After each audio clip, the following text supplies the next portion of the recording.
my conversation with Wolfgang about these issues goes back half a dozen or maybe longer years, a long time. One of the very earliest conversations I had with him, I apologized that I couldn't speak German, and therefore he said, "Oh, that's all right." He said, "In English, you're getting at least 80% of my intelligence." And I mean that as a kind of a serious comment. 18. Oh, no, no, I remember better than.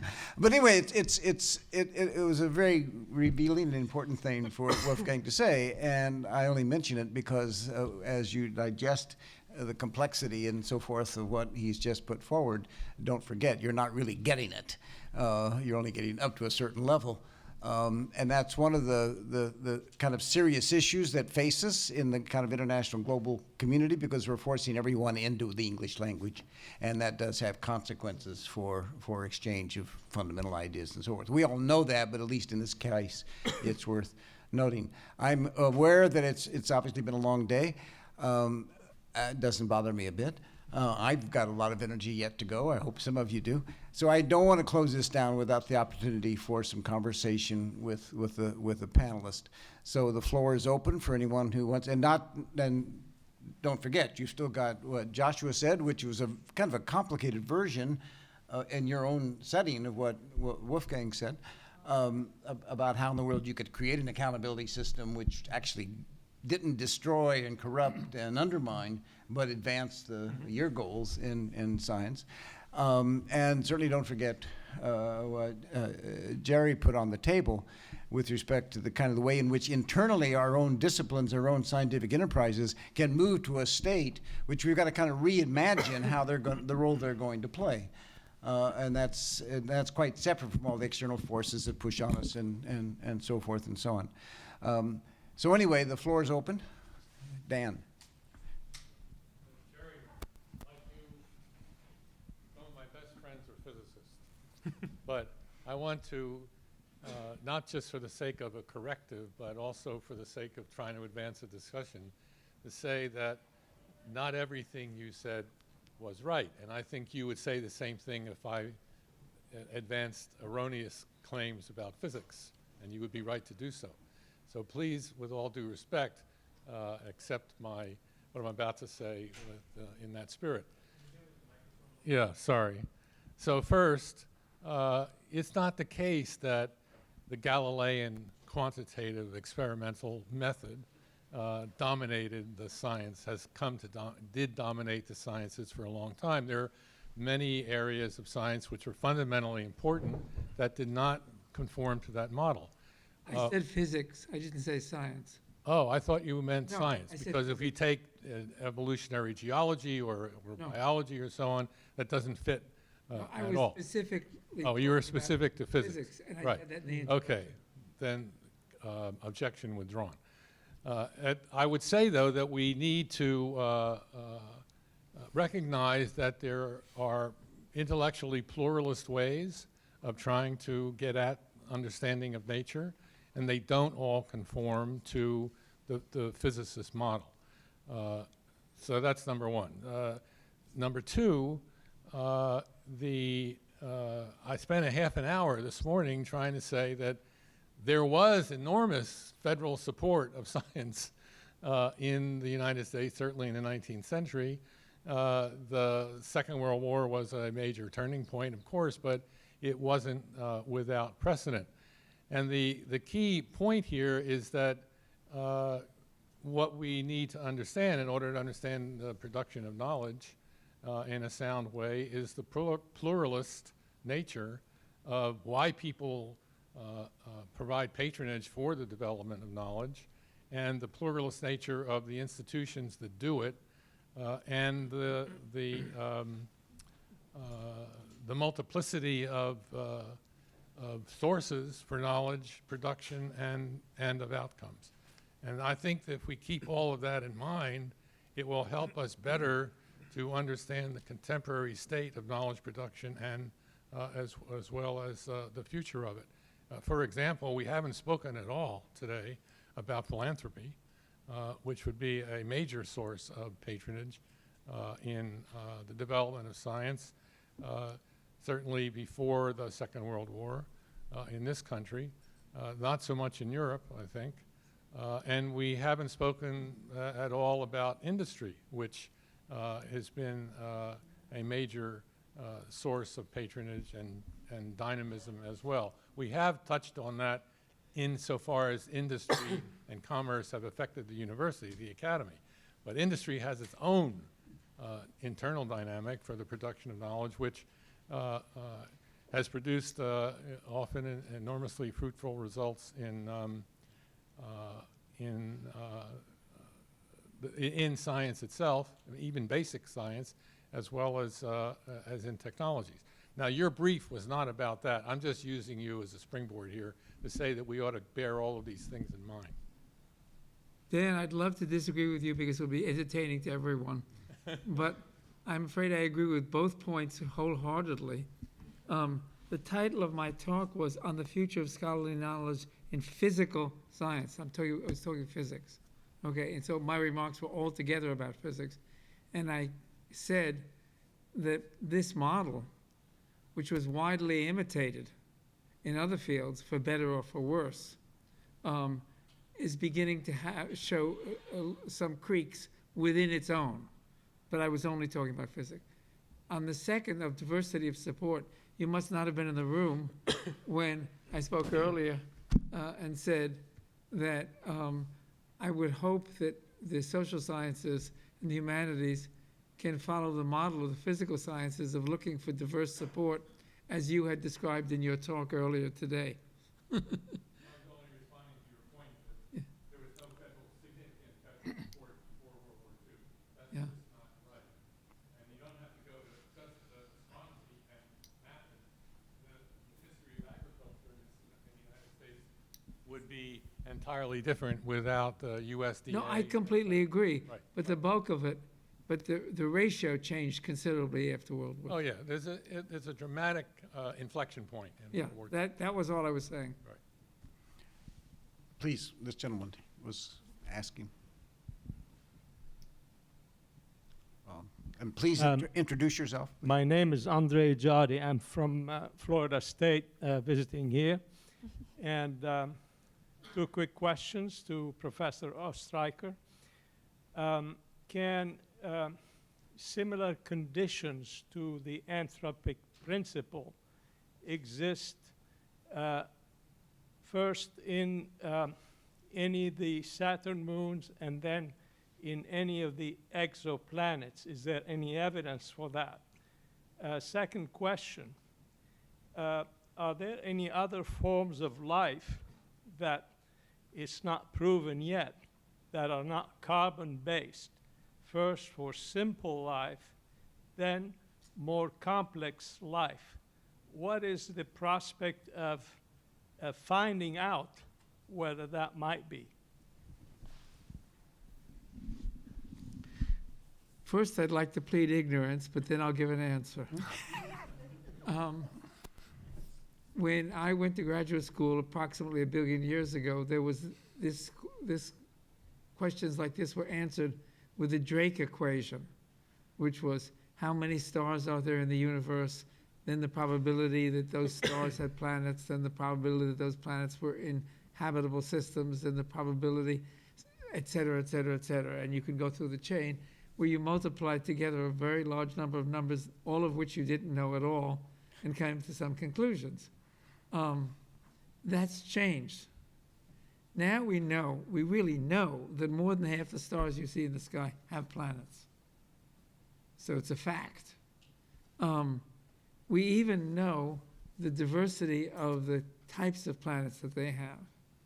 And we know that a significant fraction of them are in conditions, just to put it simply, where water will neither be ice nor mist, i.e. it'll be water. And that's one of the conditions which we imagine is required for life to exist. There's all kinds of theory beyond that, but there's no observations and no evidence beyond the statements that I've made.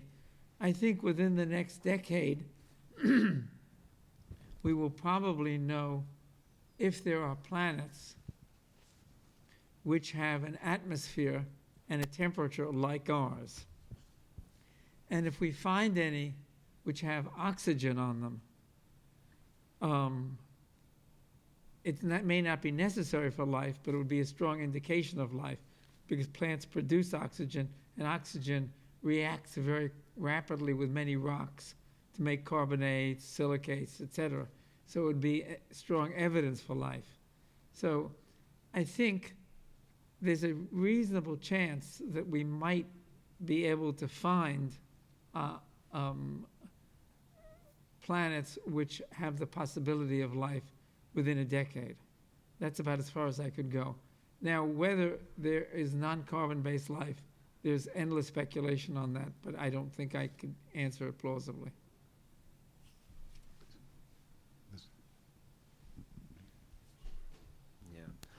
Fascinating, talks by everybody. I mean, this can go never ending.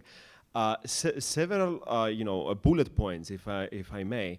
The issue of philanthropy is a little bit, I think, it's a little bit superficial, because I don't know if it's philanthropic if I am allowed to milk resources and wealth from the society in order, like, I take loaves and I give slices back. I mean, I'm not exactly sure that philanthropy, it sounds a good thing to do, but maybe I'm referring to charity. I mean, for me, it's not a good model. If we allow a certain corporation to hoard wealth, and then we say, oh, no, please redeploy it back.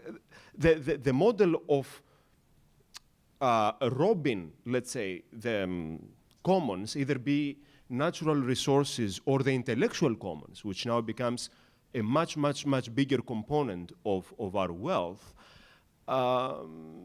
it's not a good model. So we have to visit the economics and the definitions of commons, and especially the intellectual commons. And I think that's an area that I didn't hear it addressed. Also, with respects to public funding, we all know that all the information technology and the communications technology, all the big tech corporations, they are sitting on the work that was done on public funding, and so for them to allow to milk on that, and then we tell them, oh, now you can act as a private agent, that's something that has to be addressed. And last but not least, we have to think also historically what models helped intellectual production. I'm going to bring two examples. One of them is the Golden Age of Greece, and which stretched all the way to the Hellenistic times and the destruction of the Library of Alexandria. That was an unparalleled way of knowledge production. So we have to look there, what did they did correct? And another thing, and another one, since we have a German here, how did Germany manage, up until the World War II and its demise in that war, to have surpassed everybody aside, and basically the majority of technology and scientific knowledge was actually taken from Nazi Germany, both in the East with the Soviets and the communists, and in the United States. I mean, okay, that's good. That's a lot. Sorry. Now put a lot on the table, I apologize. even to begin to address it. I don't know if Wolfgang wants to take on the German historical situation. I would say very quickly about philanthropy is an enormously complicated question. I don't want to get into it at this conference. This is, after all, at least American philanthropy is in pre-tax. There's tax savings that they got by giving the money to the philanthropy. You got to factor that into your thing. There's the issue of how many generations from when labor was exploited to create the philanthropy. You have to put that in the generation. There are a lot of things that have to go into trying to assess the fairness of this particular form of private funding. That's very different from individuals writing checks right now out of instead of buying the next yacht and so forth. But then you're into a whole different conversation. How many yachts should people have? And that's a different conversation, which we won't get into. But I have to say that on balance, I have actually written, and I thought an awful lot about American philanthropy and science, and I spent my 10 years in that world. And I would say on balance, it's been enormously important for science. But that was much truer in its first 50 years than its next 50 years. When it was doing public health, when it was doing vaccinology, when it was doing building the social science and so forth. American philanthropy was really critical in the half century, the roughly 1925, 1950, 1950. It's gotten much less significant now. Organized philanthropy, individual gifts are still quite substantial, and we don't know how many of those and what they're going to do and so forth. They have the enormous disadvantage of they're a one-off. Somebody just loves brain science, so they decide to go do brain science with Microsoft money, but they may like something else tomorrow, and so forth and so on. So there's something about the whole system which is anyway. That's enough of that. Wolfgang, do you want to address German? Perhaps very shortly about the high standard of German science.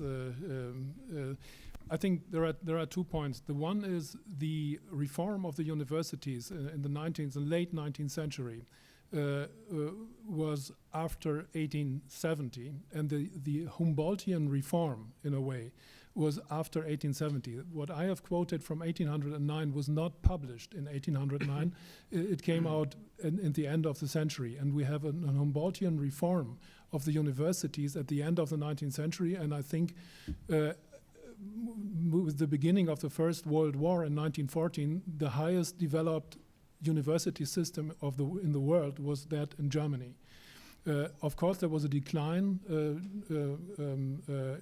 after World War I, but we have to consider a second argument, and this is the establishment of the Kaiser Wilhelm Institute. Today, it's called Max Planck Institute. The beginning of the Kaiser Wilhelm Institute was in 1910, and these institutes were relatively successful. Also in the beginning, and many Nobel Prize winners during the 1920s and early 30s were directors at these Max Planck Institutes. So I think these are from my perspective, but we have an expert on history of science here. The university system and the Max Planck Institutes, formerly known as Kaiser Wilhelm Institutes, are the arguments for the case of this high standard of German science. Wait a minute, just not. We're really going to move on. Jerry, go ahead. This is a comment on something which you discussed, Wolfgang, and that was increasingly asking about relevance in science. I know, and you mentioned that the UK system also does this. And I have not seen it top down, I've only seen it bottom up. And it's widely derided among the scientists in the UK. And I wonder what's the reaction of the German scientists to this, what you were describing? So the German scientists are in fear of that something like the research assessment framework or research excellence framework, as it's called now, could be established in Germany. They will avoid that, okay. Of course. But the experience that the UK has made on this impact point are quite interesting.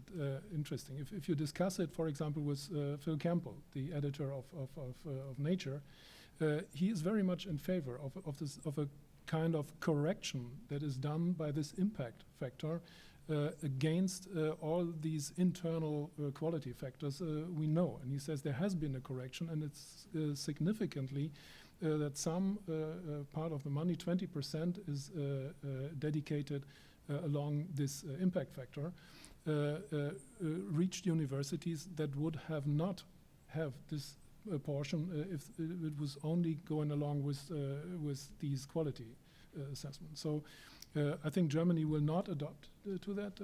In my time during in the Wissenschaftsrat 2002 to 2008, it was discussed, and I think Germany will not adopt to this system. We'll have one more audience question. Yes, thank you so much. Vielen Dank. I had a question, I think, for you, Joshua. Greenberg, EU, had mentioned if we knew the outcome ex ante, we wouldn't call it research. Now, the question is, when I was a incoming faculty member at Notre Dame, again, my name is Bernd Goring. I'm mostly in the humanities, but I went to a workshop how to write grants, and the advice was do the research, know the outcome, then write the grant proposal, and use the money to fund your next project. And I have known many cases where that is the standard operating procedure. Is that what should happen? What should we do about this in the future? We do know some cases where people do write proposals where they do have the results on hand, basically. It's just a matter of writing it up in the coming months. And then they will use the money to fund the next project. They're very successful, though, oftentimes. But I would like to hear your or the other panelists' views on that in practice, as it were. Thank you so much. Yeah, so I think there's absolutely a cynical view of how you extract money to do the work you want to do from the institutions that have it, that plays out that way. I think with regard to that particular example, it's, and my perspective is skewed because I'm at a smaller relative to the larger, say, federal organizations. The Sloan Foundation in total makes a few hundred grants a year. And we're small enough that I and my 6 colleagues across the natural and social sciences and the public understanding of science program and STEM higher education, we all sit down at a table every Wednesday morning and we read each other's proposals and we weigh in. So there's this interesting built-in multidisciplinary perspective on the way we work. That's a luxury which only comes from being at a very particular size and scale, which frankly isn't necessarily that common even in philanthropy, much less the much more highly bureaucratized systems of federal funding, which kind of need to be for that, both at the level of money that's being dispersed, but also the level of perceived objectivity there needs to be in the process. There's an investment in being led by and driven by the community of researchers as opposed to the agencies themselves overly determining having too heavy a hand, and there's a because you're explicitly dispersing tax dollars as opposed to in private philanthropy where we're benefiting from, as Ken said, from tax policy, but we're one step removed from that. So, I mean, there's an easy answer to that, which is that we have both the opportunity to dig into a deep enough level of due diligence and are funding at a modest enough scale that doesn't happen as much where I am. I think the bigger question that I think that raises, that I'm curious about, is if that sort of cynical view holds, what are the startup conditions to get going in an era of both lengthening time to funding and fewer and fewer resources to go around? How do you do that initial work that then you write up in the grant and get paid forward something else? There's an interesting sort of structural issue in the sort of economics of universities where it's not clear, even if that were the case, which I am not at all saying is preferable, I'm not even sure how that system perpetuates going forward. Okay, but very quick, because I'm getting a signal from the back that I've got to close down. Would you please elaborate on the purposelessness component of the creative narrative? The purposeless. You said one of the components of the creative narrative of Humboldt was purposelessness. Okay, there is no defined purpose in advance that the science is going for. So it's just another question we want to solve. We are not interested in solving a certain societal problem, for example. So there is no certain purpose beside the purpose to answer the next question. This is meant by purposelessness. Mm-hmm.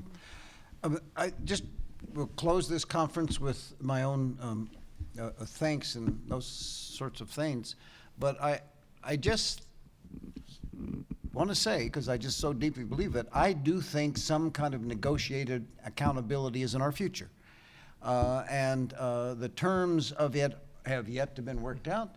The earlier versions have all been a failure. It's very tough. I'm delighted to see a place like Sloan try to take that on, because it's a small scope and you're free of all kinds of constraints and so forth. But if we don't do negotiated accountability of some sort, it's going to be foisted upon us by criteria that are not negotiated. They're just going to, and it will be to the damage of the scientific and scholarly enterprise. The example of it in the United States is the New Child Left Behind. We did great damage to the public education system for a decade. And because they got it wrong, and it became teach to the test and all those kinds of things. So but we're not going to avoid it. We're not going to say, if we want taxpayer dollars, if we want foundation dollars or private funds, it's something altogether different. I think it has enormously potential downsides for the humanities, for all the reasons that have already been put on the table. If we're going to do it, I'll try not to keep talking, but if we really are going to do it seriously, we've got to do it as a community, so the particularities of the humanistic work are protected, even in the context of a system that might work for medical sciences in a different way than for engineering in a different way, and so forth and so on.